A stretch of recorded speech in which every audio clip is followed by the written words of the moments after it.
Write an expression for the general term of the sequence 4/3, 4/9, 4/27, etc.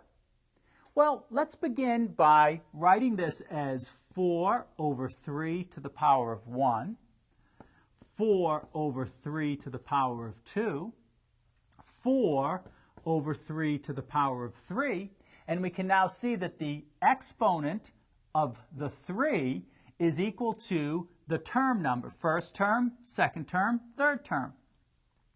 So if I continue, the last term here would be 4 over 3 to the n.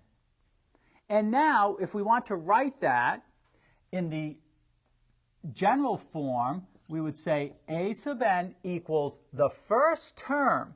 Well, the first term really is going to be 4, and then we multiply that times 1/3 raised to the power of n.